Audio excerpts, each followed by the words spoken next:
Ka diçka që shumë pak gra e din. Kur një burr ndjen një dëshirë aq të thellë për ty sa që e trondit, ai jo gjithmonë afrohet më shumë, ndonjëherë bën të kundërtën. Ai duket i distancuar, i hutuar, ndoshta edhe i ftohtë.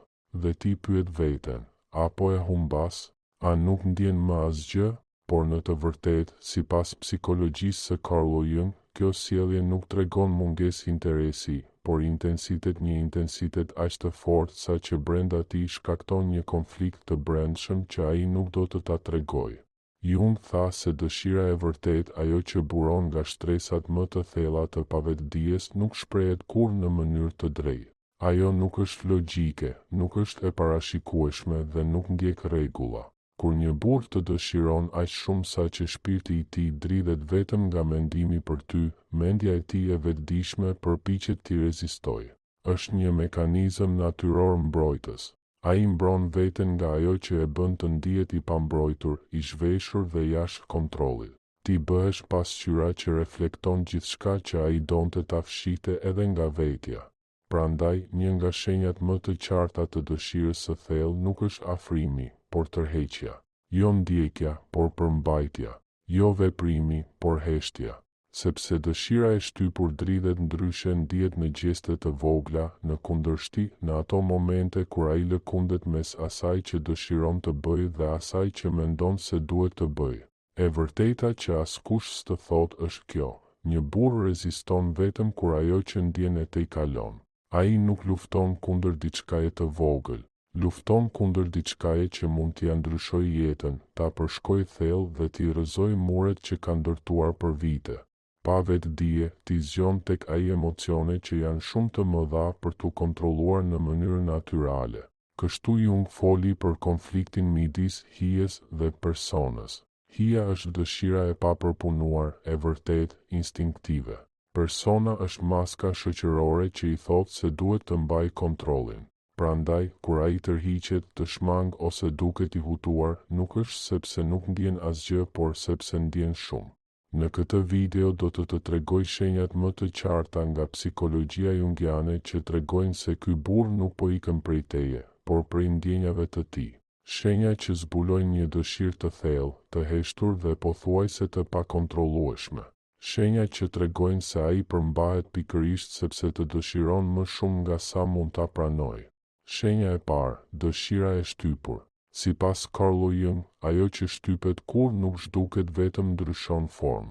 Kur një burr ndjen një dëshirë aq të fortë për ty sa që nuk di si ta përballojë, trupi dhe sjellja e tij fillojnë ta tradhtojnë këtë tension të brendshëm. Kjo është shenja e parë e madhe, dëshira e shtypur. Kjo dëshirë nuk shfaqet hapur, por rrjedh përmes heshtjes, shikimeve të shpejta dhe gjesteve të kundërta. Një burr që të dëshiron me të vërtetë nuk ta thot gjithmonë. Përkundrazi, përpiqet ta fshehë. Ai nuk do që ti të vëresh si ndryshon frymëmarrja sa herë që hyn në një dhomë. Nuk do që të shohësh se si sytë e tij kërkojnë të tuat, vetëm për t'i shmangur me nxitim sikur të kishte bërë diçka të ndaluar. Kjo shmangje vizuale nuk është shenjë refuzimi, por ndjeshmërie. Tregon frikën e një njeriu që druhet se ti mund të shohësh shumë thellë në brendësinë e tij. Jung shpjegoi se mendja shtyp emocionet intensive për të mos u ndjerë e zbuluar. Pikërisht kjo ndodh këtu. Ai nuk mund të shohë qetësisht dhe drejt në sy, sepse pavetdia e tij e tradhton shkëlqimin në sytë e tij, interesi që përpiqet ta fshehë, impulsi për t'u afruar me ty që e kontrollon me vështirësi. Ai nuk do që ti të kuptosh se vetëm tingulli i zërit tënd ose pamja jote e bën të ndihet i pafuqishëm. Kjo shtypje shfaqet edhe në mënyra të holla. Bëhet më serioz kur je pranë, zëri i ndryshon ose papritur duket më i ftohtë, jo sepse nuk i intereson, por sepse i intereson shumë. Kjo distancë është një formë vetëmbrojtjeje, një mekanizëm për t'u mbrojtur nga intensiteti që e pushton. Një tjetër shenjë e dëshirës së shtypur është shmangia e bisedave që e prekin emocionalisht. Kur flet për tema të thella, ndjenja, afërsi, lidhje, ai ndryshon temën, bën shaka ose devijon. Por kur flet për gjëra neutrale, të dëgjon me një vëmendje pothuajse të tepruar. Është mënyra e tij e pavetdijshme për të thënë: më tërheq, por nuk jam gati që ta dish. Ai mund të duket i ngathet, nervoz ose i shpërqendruar, të bëj gabime të vogla kur je pranë. Është ajo energji që Jung e përshkroi si forcën e pavetdijes, një energji që përpiqet të dalë në sipërfaqe, ndërsa ai përpiqet me dëshpërim ta kontrollojë, sepse po ta lejonte, e gjithë fasada e tij do të shembej. Dhe këtu qëndron thelbi, dëshira e shtypur nuk do të thotë mungesë interesi përkundrazi. Është prova që interesi i tij është shumë i fortë. Ai nuk tërhiqet sepse nuk i intereson, por sepse e trondit intensiteti. Ai e kontrollon veten sepse ka frikë të mos veprojë me impuls. Ai fshihet sepse ka frikë se ti do të kuptosh sa shumë e lëviz, sa shumë e pasiguron dhe e çarmatos. Kjo shenjë e parë është vendimtare, sepse gjithçka që ai përpiqet të fshehë, në fund bëhet më e dukshme. Nëse je e vëmendshme, do të vëresh se heshtja e tij ulëret më fort se fjalët. Shenja e dytë, lufta e tij e brendshme me tërheqjen. Ka burra që dëshirojnë dhe burra që dëshirojnë tepër.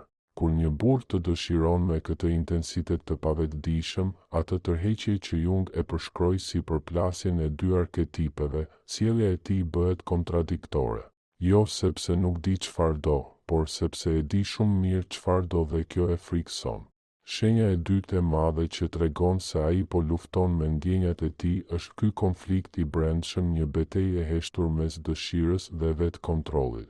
Jung foli për tensionin midis personës, maskës shoqërore që ai ruan, dhe impulsit të pavetdijshëm që e tërheq drejt teje. Është një përplasje mes dy forcave, asaj racionale dhe asaj instinktive. Ai dëshiron të afrohet me ty, por përmbahet. Dëshiron të flas, por hesht. Dëshiron të shikoj, por shmang vështrimin. Mes këtyre mikrovendimeve, energjia e tij bëhet e paqëndrueshme. Një ditë të dërgon sinjale të forta, ditën tjetër duket i ftohtë. Kjo nuk është manipulim, as lojë, është një stujë emocionale që ai nuk di si ta kontrollojë. Lufta e tij e brendshme shfaqet veçanërisht në momentet e afërsisë, kur mes jush lind një bisedë e thellë, një të qeshur e përbashkët, një heshtje e ngrohtë e intime, ai shpesh tërhiqet më pas. Shkruan më pak, duket më i ftohtë, sillet sikur s'ka ndodhur asgjë.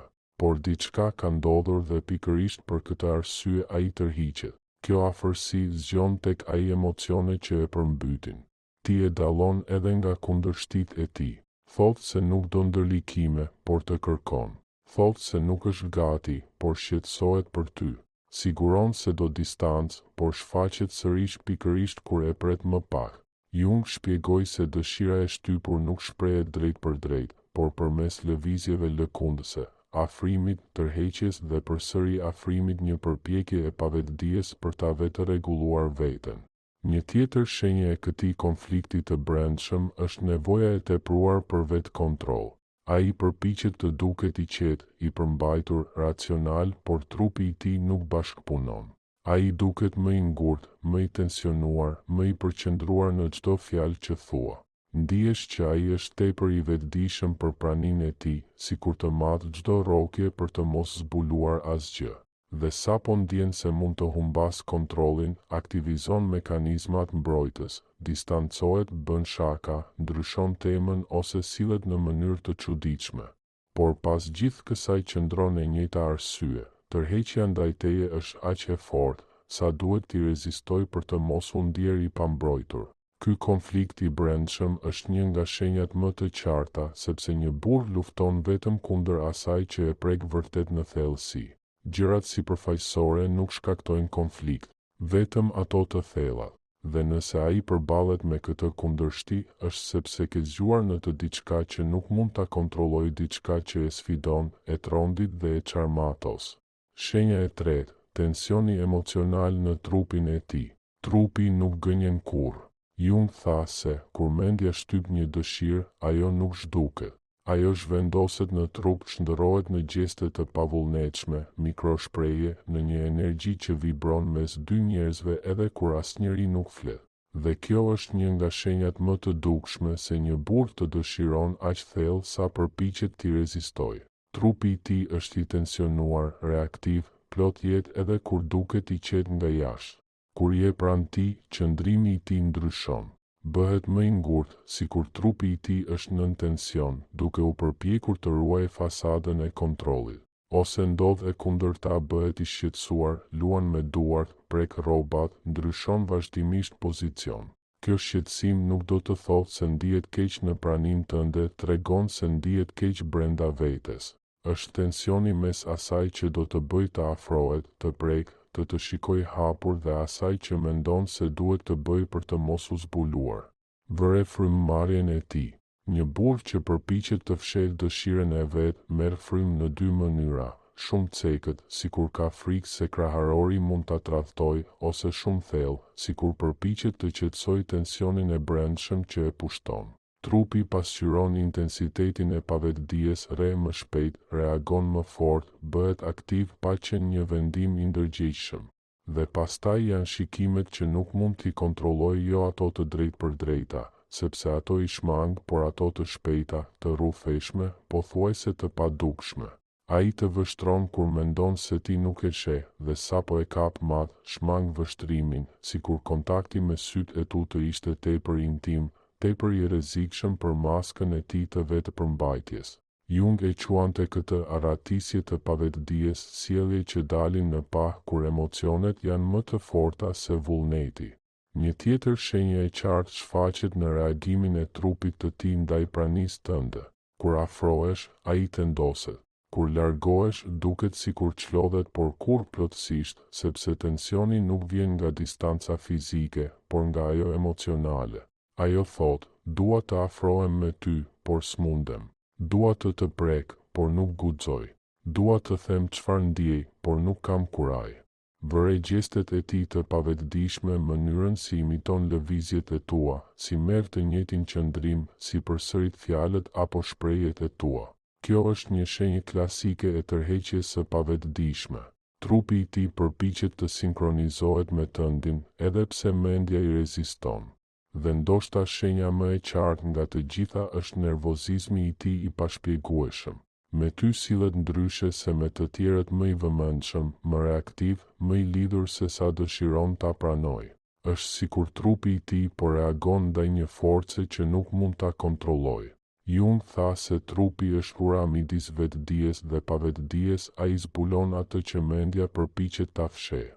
Prandaj, kur duket i tensionuar, i kontrolluar, i shqetësuar ose i kundërthënë, kjo nuk është rastësi.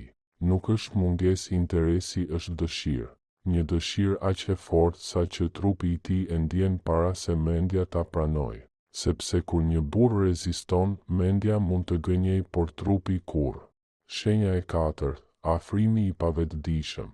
Sa shumë që të përpiqet t'i rezistoj, sa shumë që të luftoj me ndjenjat e tij, pavetdia gjithmonë gjen një mënyrë për t'u afruar me atë që dëshiron. Dhe kjo është një nga shenjat më domethënëse. Ai të afrohet pa e kuptuar. Është një lëvizje e heshtur, e imët, gati e rastësishme, por e vazhdueshme. Jung tha se psika gjithmonë lëviz drejt asaj që e plotëson, edhe kur mendja e ndërgjegjshme përpiqet ta ndalojë. Një burr që të dëshiron thellë mund të ruajë distancën në pamje të parë, por në detajet që nuk i kontrollon, ai të afrohet më shumë se sa ka ndërmend.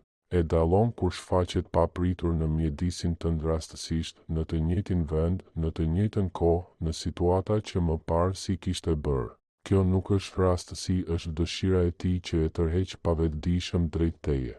Kërkon pretekste për të folur me ty gjëra të parëndësishme që nuk kërkojnë bisedë të vërtetë, por i lejojnë të jetë i pranishëm në jetën tënde. Doja vetëm të pyes diçka shkurt, ose e pash këtë dhe më kujtove ti. Këto pyetje nuk janë pyetje, janë ura, fije që i hedh për të mos humbur lidhjen. Një tjetër shenjë e këtij afrimi të pavetdijshëm është interesi i tij i madh për jetën tënde. Bën pyetje që s'ka pse t'i bëj. Si je? Çfarë po bën? Si ndihesh? Çfarë planesh ke? Në dukje të zakonshme, por me një vëmendje shumë më të madhe se sa kërkon mirësjellja. Është pavetdia e tij që përpiqet të hyjë në botën tënde emocionale, ndërsa mendja ende nuk e pranon. Edhe kur përpiqet të qëndrojë neutral, e tradhton gjua e trupit, anohet drejt teje, të dëgjon me vëmendje, reagon emocionalisht ndaj fjalëve të tua. Është sikur energjia e tij të sillet rreth teje. Jung shpjegoi se tërheqja e thellë funksionon si një magnet psikologjik e padukshme, por e ndjeshme, dhe shenja më e qartë, ai gjithmonë kthehet, edhe nëse për disa ditë tërhiqet, edhe nëse thot se ka nevojë për hapësirë, ai gjithmonë gjen një mënyrë për t'u kthyer tek ti. Kjo kthim është një rrëfim i heshtur, dëshira e tij është më e fortë se rezistenca e tij. Mendja e tij do të ikë, por shpirti jo. Ky afrimi i pavetëdijshëm shfaqet edhe në ndjeshmërinë e tij ndaj teje. Ai vëren detaje që të tjerët i shpërfillin kur ndryshon pamjen, kur ndryshon disponimi yt, kur bëhesh më e heshtur. Vëmendja e tij është një formë afrimi emocional që nuk mund ta kontrollojë, sepse buron nga dëshira e tij. Dhe këtu qëndron e vërteta që pak gra e kuptojnë. Një burr që të afrohet pavetëdijshëm është një burr që ndjen më shumë se sa mund të përballojë, sepse askush nuk lufton kundër diçkaje që nuk i ka rëndësi. Askush nuk kthehet në një vend me të cilin nuk ndjen lidhje. Askush nuk kërkon afërsinë e diçkaje që nuk e tërheq. Prandaj, kur ai shfaqet, pyet, shkruan, kthehet, vëzhgon e bën sepse pavetëdia e tij tashmë ka vendosur. Edhe pse mendja e tij përpiqet të rezistojë, shpirti i tij tashmë e di se të dëshiron. Shenja e pestë, frika e tij për t'u dorëzuar ndaj dëshirës. Kjo shenjë është padyshim më e forta dhe njëkohësisht më e vështira për t'u deshifruar. Frikë jo nga ti, por nga ajo që ndjen për shkakun tënd. Jung shpjegoi se, kur një burr përballet me një ndjenjë aq të fortë sa prek pjesë të fshehura të vetes së tij, aktivizohet një mekanizëm mbrojtës i pavetëdijshëm me një rrënje shumë të thjeshtë. Ai ka frikë të humbas kontrollin. Kur një burr të dëshiron aq thellë sa përpiqet t'i rezistojë, ai nuk e bën sepse diçka nuk shkon me ty, sepse nuk i pëlqen diçka tek ti apo sepse është i pasigurt. Përkundrazi e bën sepse është shumë i sigurt për ndjenjat e tij, dhe pikërisht kjo e trem. Dëshira e tij e bën të pambrojtur, e zhvesh, e çon në një territor emocional ku nuk mund të kontrollojë më asgjë, një vend ku ti ke fuqinë ta prekësh, ta ndryshosh dhe t'i shembësh muret e brendshme që ka ndërtuar. Kjo frikë shfaqet në fjali tipike. Nuk po kërkoj diçka serioze tani, nuk dua ndërlikime, nuk e di nëse jam gati. Por nëse e vëzhgon me kujdes, do ta dallosh kundërshtinë e heshtur mes asaj që thot dhe asaj që bën. Sepse ai vazhdon të kërkoj, të shfaqet, të mendoj për ty më shumë se sa do të pranonte. Fjalët e tij janë buroja e tij, por sjellja e tradhton. Frika shfaqet edhe pas momenteve intensive. Kur keni pasur një bisedë të thellë, një lidhje të fortë ose afërsi të vërtetë, ai shpesh tërhiqet pa pritur. Jo sepse nuk e ka shijuar, por sepse e ka ndjer shumë fort. Jung tha se, kur një emocion prek pavetëdijen, zgjohet arketipi i të dashuruarit, një forcë aq e fuqishme sa mund të trondit tërë personalitetin e vetëdijshëm. Dhe pikërisht këtë tronditje ai përpiqet ta shmangë. Prandaj, ndonjëherë do të vëresh kundërshti, është i butë, pastaj pa pritur i ftohet. Tregon interes, pastaj zhduket.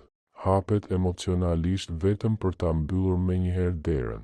Ky luhatje emocionale është shprehje e frikës së tij për t'u dorëzuar ndaj asaj që ndjen. Një tjetër shenjë e thellë e frikës së tij është perfeksionizmi. Burrat e tillë duan të duken të përkryer, të kontrollojnë gjithçka, të mos bëjnë gabime. Ky tension i brendshëm i paralizon. Ata analizojnë tepër, hezitojnë tepër, përmbahen jo sepse nuk duan të ecin përpara me ty, por sepse kanë frikë të mos dështojnë. As ndaj teje, as ndaj vetes. Ndonjëherë kjo frikë lidhet edhe me intensitetin e femrës. Jung foli për anima në aspektin femëror në burr, i cili zgjohet vetëm kur një grua e prek vërtet në thellësi. Kur ti aktivizon këtë pjesë në të, ai ndjen se është emocionalisht i zhveshur, i pambrojtur, pa mekanizmat e tij të zakonshëm të mbrojtjes. Ky zgjim e trondit e bën të tërhiqet, por njëkohësisht e tërheq edhe më shumë drejt teje. Dhe këtu qëndron e vërteta që ndryshon gjithçka. Një burr që nuk ndjen, nuk ka as frikë. Frika është prova e dëshirës së tij. Rezistenca është prova e thellësisë së ndjenjave të tij. Lufta e tij e brendshme është shenja se ti je tashmë brenda tij në një mënyrë që ai nuk mund ta kontrollojë. Kjo frikë nuk është dobë si është ndikim. Tregon se ai ka gjetur diçka që ka vërtet rëndësi, diçka që e ndryshon, që e prek, që e trondit dhe e tejkalon. Dhe ajo diçka i e tij. Përfundim. Kur një burr duket sikur i reziston ndjenjave të tij, ai nuk po ikën prej teje, po ikën prej vetes, prej intensitetit që e pushton, prej ndjeshmërisë që t'i zgjon, prej mundësisë për t'u prekur e transformuar vërtet. Jung tha se lidhjet më të thella nuk lindin nga qetësia, por nga konflikti i brendshëm, nga përplasja midis asaj që duam të kontrollojmë dhe asaj që shpirti ynë tashmë e ka vendosur. Një burr mund të kontrollojë fjalët, distancën, justifikimet, por nuk mund të kontrollojë atë që ndjen brenda kur je pranë tij. Nuk mund të kontrollojë se çfarë bën prania jote me energjinë, trupin dhe pavetdijen e tij. Prandaj sillet në mënyrë kontradiktore. Prandaj afrohet, pastaj tërhiqet. Prandaj të sheh kur mendon se nuk e vëren. Prandaj kthehet, edhe pse i ka premtuar vetes të mos e bëj. Ai lufton, sepse ajo që ndjen për ty nuk është diçka e vogël, as e kalueshme, as diçka që mund të shpërfillet. Kur një burr nuk ndjen asgjë, gjithçka mbetet sipërfaqësore. Pa luftë, pa tension, pa rikthim. Por kur ndjen shumë, lind kjo luhatje emocionale që të huton dhe njëkohësisht zbulon thellësinë e dëshirës së tij. Ai nuk përpiqet të shmangë. Përpiqet të mbrojë veten nga intensiteti, nga humbja e kontrollit, nga fuqia e asaj që ti ke zgjuar në të. Ti e bër pasqyra në të cilën ai sheh pjesë të vetes që kanë fjetur për një kohë të gjatë, ndjeshmërinë, pasionin, frikën, dëshirat e tij më të thella e më njerëzore. Kjo rezistencë që sheh nuk është refuzim, është njohje. Është shpirti i tij që thotë, kjo gjë do të thotë shumë për mua. Është pavetdia e tij që e shtyn drejt teje, edhe kur mendja përpiqet të frenojë. Jung tha se një lidhje e thellë midis dy njerëzve nuk shfaqet gjithmonë në formë harmonie, por shpesh si konflikt i brendshëm, si dridhje emocionale, si ajo përzierje e tërheqjes dhe frikës që e detyron njeriu të përballet me veten. Dhe ti je pikërisht ajo forcë, ajo që e përball me të vërtetën e vet, që e lëviz, që e zgjon, që në të ndes dëshirën që ai nuk di ta kontrollojë. Prandaj, herën tjetër kur të vëresh distancën e tij, hutimin, tensionin apo përpjekjen e tij të ngathet për të fshirur ndjenjat, mos mendo se po të lë pas. Mendo se ai po lufton me diçka më të madhe se vetja. Mendo se po shtyp një dëshirë që e përmbyll. Mendo se në të vërtetë po reziston vetëm thellësisë me të cilën ti tashmë e ke prekur. Dhe mos harro, një burr që përpiqet të rezistojë është një burr që tashmë ka rënë dhe ka vetëm frikë se ti do ta kuptosh. Ajo që duket si distancë është në të vërtetë prova më e pastër e dëshirës së tij.